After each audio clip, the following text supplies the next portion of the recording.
What's up, everybody? Anthony Servino here at the Face Off Sports Network with my top starts and sits at the running back position for week 2.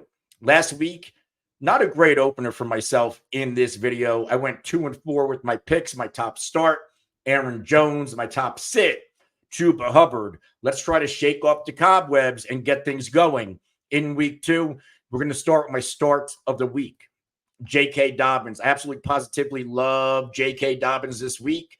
Last year, he popped. Last week, he popped in week 1. Rushed for 135 yards and a touchdown on 10 carries while playing 59% of the snaps. This was an ultra impressive season debut for a player who has not seen the field since the Achilles injury. Now, Dobbins did showcase some rust. He could have had more.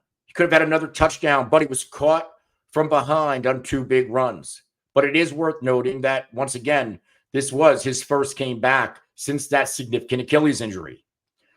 Dobbins also contributed in the passing game. Didn't do much yardage-wise, but he did lead team running backs with 13 routes run and 3 targets. And according to Next Gen Stats, plus 98 rushing yards over expectation, while Gus Edwards, who everybody thought was going to be the guy, minus 18. Gus Edwards was ineffective, and he played fewer snaps than Dobbins, and Dobbins by far looks like the superior running back in fantasy football. Dobbins gets a dream matchup this week against the Carolina Panthers. They surrendered 180 yards on the ground in week 1 to Alvin Kamara, and even Jamal Williams looked competent. Dobbins is absolutely positively set up for a big day. And I want to tell you, after this big pop Dobbins game, you see the fantasy consensus saying, sell high, he's going to get hurt again. I'm going to tell you this. You either pick Dobbins on the waiver wire up, or you drafted him at such a value to where this big pop game, you already cashed in. Why trade Dobbins now? Especially when he gets the Panthers this week. If Dobbins pops again, think about how much value he's going to have. Then other fantasy managers will really pay up for him. And I don't even know if I'm going to move him, because remember years ago, Dobbins, one of the best fantasy prospects, one of the best running backs, drafted 4th round with the Ravens. Of course, he's injury prone, but the injury risk was baked into his cost. I'm holding J.K. Dobbins. I'll ride the wave until I can't ride it anymore. I'll ride the wave. And if he gets injured again, you already cashed in on the lottery ticket. Let's go to my next start of the week in Brian Robinson. Now, Brian Robinson was a player I told you to sit last week. I didn't like the matchup. I didn't know how the backfield was going to be distributed. And obviously, I got this one wrong. Now, what do I like about Brian Robinson this week? Well, the Commanders' backfield was one of the major storylines of the offseason, as we know. And week 1 possibly gave us some clarity. Seems like Brian Robinson, as expected, is the clear lead back. He played 57% of the snaps, handled 12 carries, scored a touchdown, went for 40 yards. He also caught 3 passes for 49 yards and managed 4 targets. The fact that Robinson is operating as a key part of the passing game, that ultimately boosts his fantasy value in PPR scoring formats. For context, Austin Eckler only had 2 carries for 10 yards. He was also targeted 4 times, catching 4 of them for 52 yards. So there is no early down workload split. If anything, there's a split in passing downs, which ultimately gives a big-time edge to the fantasy value of Brian Robinson. Now, this week, Brian Robinson gets the New York Giants. This is an absolute dream matchup. They struggled to contain Aaron Jones and even Ty Chandler last week. The Giants surrendered over 100 total yards and a touchdown to Vikings runners in week 1. We also know that Brian Robinson historically plays well against the New York Giants.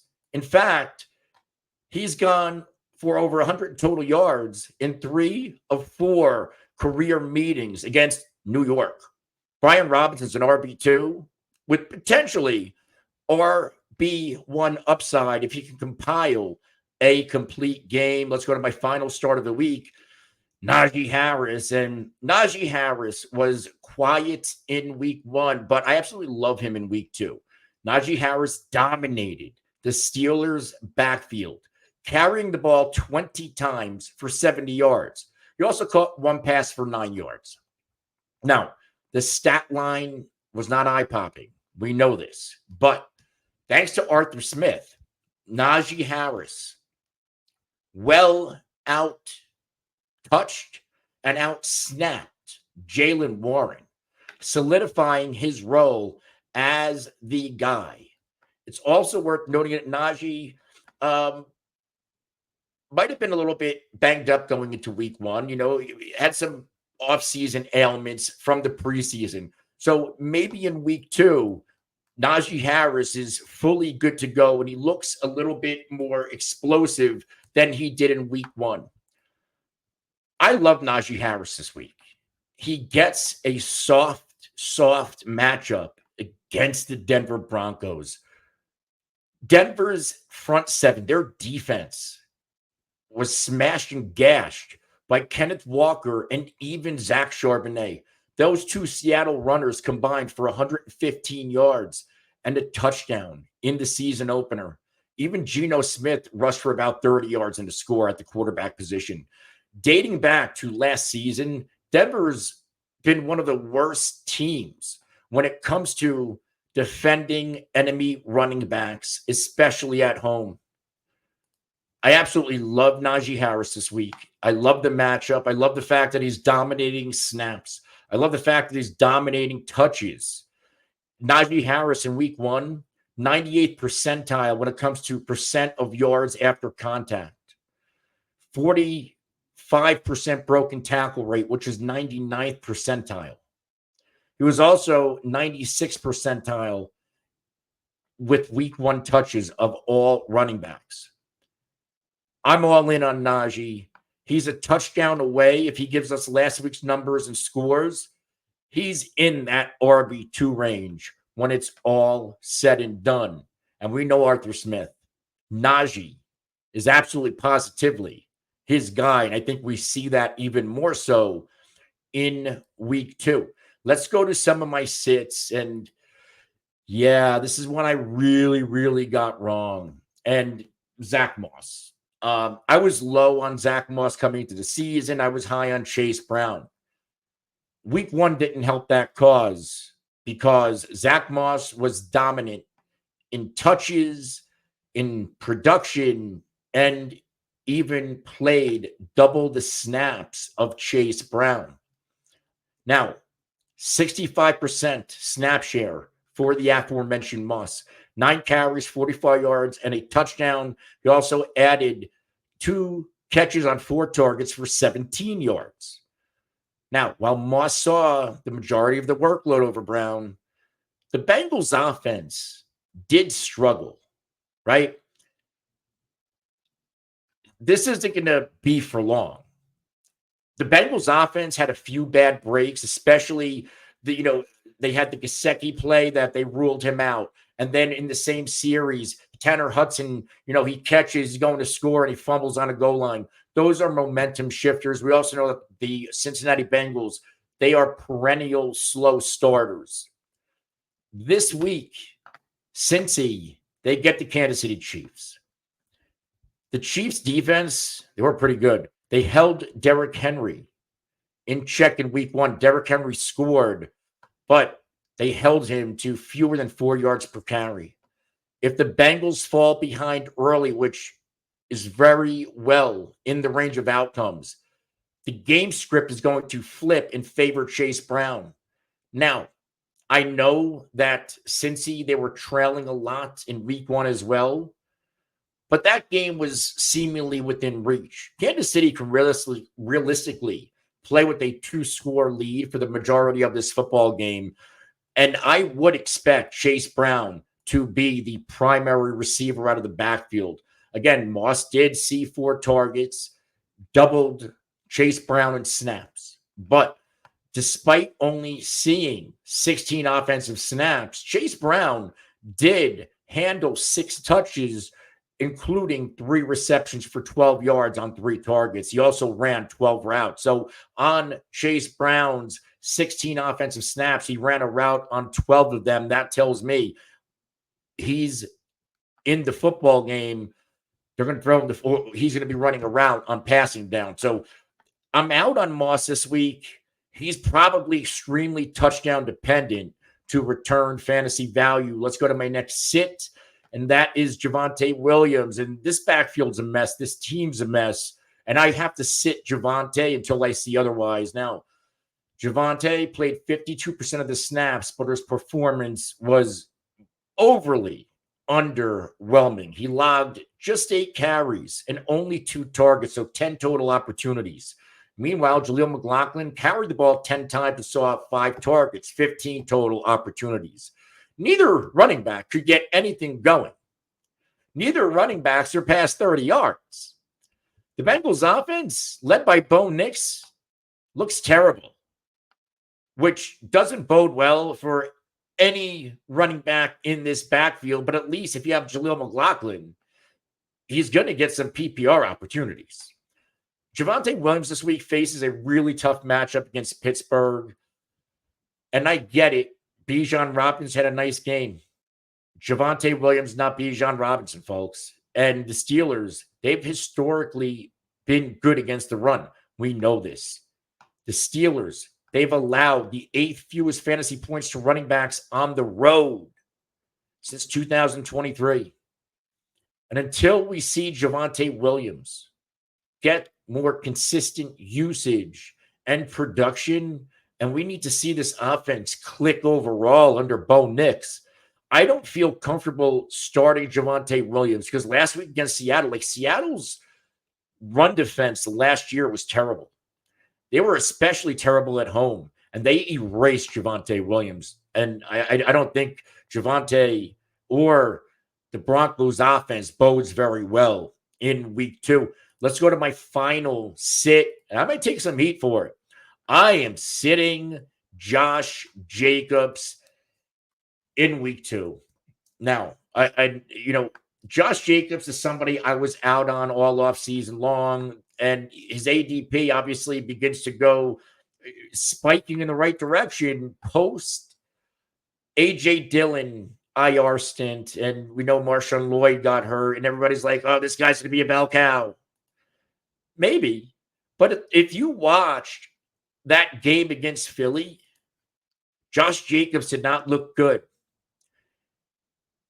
Did not look good at all. And then in the second half, it opened up a little bit more. If you remember the first half of that Philly game, if you were on fantasy Twitter, people are like, who the hell is this Josh Jacobs? What happened to him? Josh Jacobs has always been an inefficient runner outside of that one season he popped. And Josh Jacobs has always been volume dependent. So why am I out on Josh Jacobs this week? Well, Jordan Love is sidelined, which means Malik Willis is going to be under center.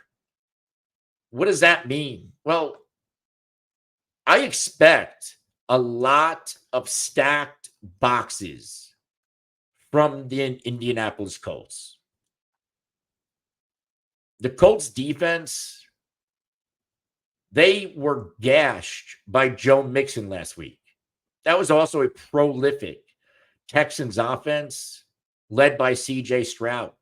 And let's say if Jordan Love did play, then you obviously start Josh Jacobs because the enemy defense, they're going to have to pick their poison. Do I take out Love and his arm? Do I take out Jacobs?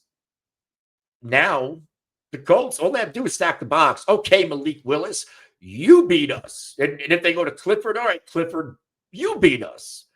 I expect a lot of stacked boxes. And even if Josh Jacobs, he can get 30 touches, how effective is he going to be? Because I like the Colts defense.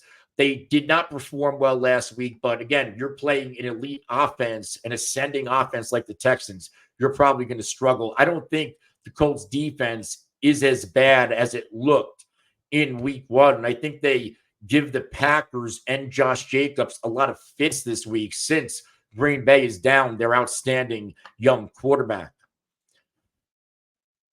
there's also a chance that Josh Jacobs concedes some touches to Emmanuel Wilson. Maybe we see Marshawn Lloyd come back this week because Lloyd did already log a limited practice on Wednesday, which means there's a chance he plays.